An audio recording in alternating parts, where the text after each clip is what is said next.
So today we are going to talk about a very commonly used SQL clause which is exists, and we are going to solve a lit code problem with that along with the solution in Pyspark as well, like in the other videos.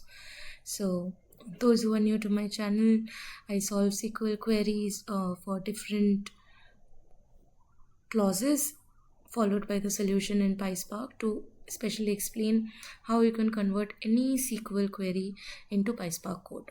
Okay, so let's get started. So here's our problem statement. It says that we have a table called person where the column names are ID and email. The data types are also given. ID is the primary key. That means this is the column with the unique values, and each row of this table contains an email. Okay, so let's look at the input table first. So the IDs present here are 1, 2, 3, and the emails are, so for ID 1, email is a@b.com, email for ID 2 is c@t.com, and email for ID 3 is a@b.com. So the requirement is to write a solution to report all the duplicate emails. Okay, and it says that it's guaranteed that the email field is not null. It's never going to be null. It always is going to hold some value.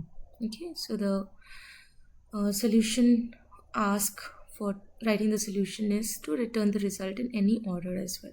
So over on this table, if we can see, we have a@b.com, a@b.com. These are duplicate emails.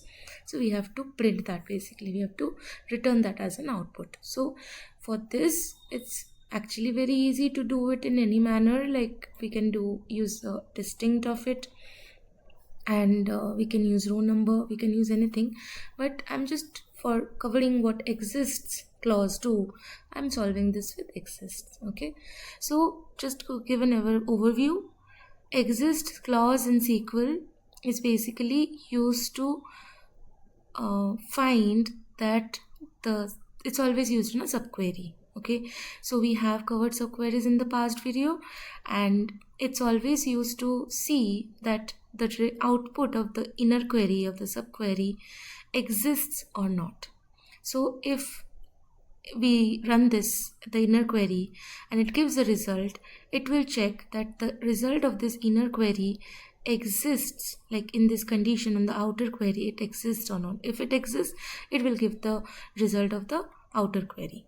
Okay, so what we have done, let's first discuss the subquery. So we are selecting from the table and giving the last name as p2, and we are saying that p1.email is equal to p2.email. So basically we are kind of checking the same table with different aliases and seeing that if one particular email ID of p1 table is equal to the one particular email ID of p2 table as well.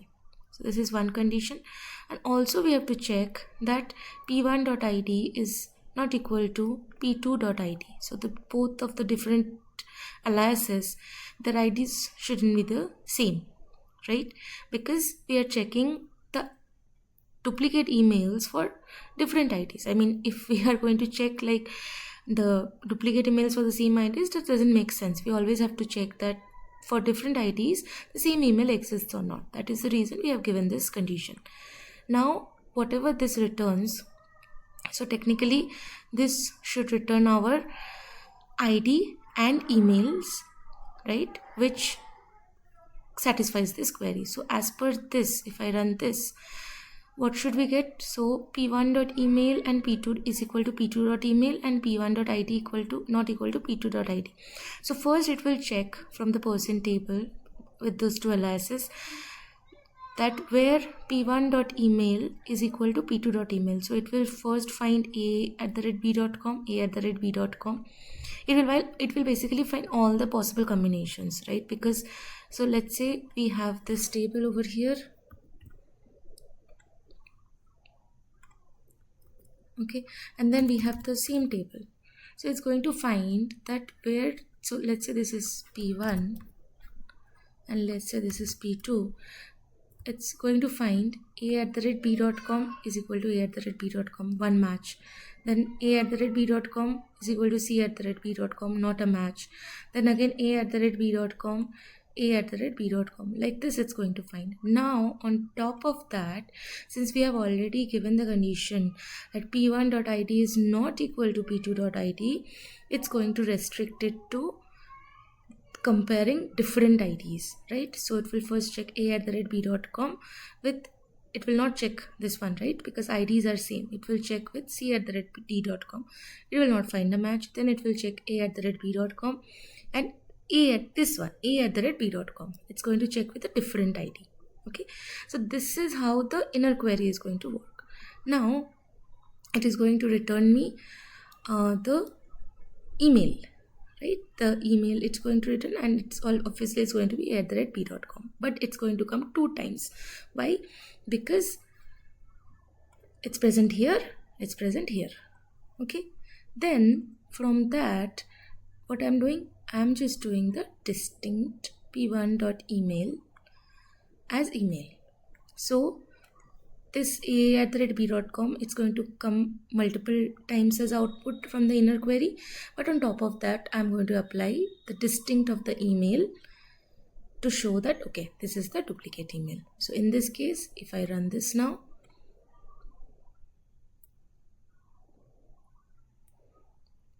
it's going to give me a@b.com. This is the duplicate email. Very simple. Now similarly, if I do the same thing in Pyspark, how it's going to be, I'm not going to explain all this again because it's already present in the first 2 videos. So basically we have initialized the Spark session, then we have taken the data set, we have created the list out of it, and then on top of that we have created the data frame with the spark.create data frame with the spark.create data frame function, and then we are saying that this is the data, this is the list, and on top of that we are giving the headers, the column names, that it is ID and email. Okay, now what are we going to do? We are going to, so over here what did we do? We basically did a self join, right?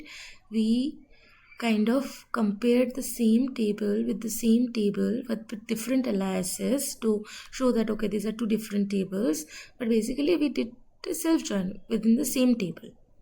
So we in Pyspark, we are first going to do a self join. So first this the data frame that we have initialized, this we are aliasing as p1, same thing that we did in SQL. Then we are joining the same data frame again but with alias p2, and then we are saying that on what column we want to join. So over here what did we do? We basically given the condition. So basically this will be the joining condition, that p1.email is equal to p2.email. So that says that column of p1.email is equal to p2.email, and the ID condition also we have to give, otherwise it will check with between the same IDs also. So column of p1.id is not equal to column of p2.id. Okay, so this is already, we have joined it. Now on top of that we are coming to the outer query now. So this was basically the inner query, the subquery. Now this is the outer query. What are we doing? We're selecting the p1.email on top of this condition, but the distinct of it. Same thing which we did in the SQL query. And then finally we are showing the data frame. And now our output is a@b.com. Okay, very simple yet very interesting. And the same thing can be done with not exists also. So not exist, what it does, it checks the output of the inner query and it sees if it does not exist. If it does not exist, then it's going to select it. Okay, so this was an overview of how exists and not exists work. Next videos we are going to talk about any and all clauses and how to convert into Pyspark code. Thank you for watching the video, and do share this video with your connections, and do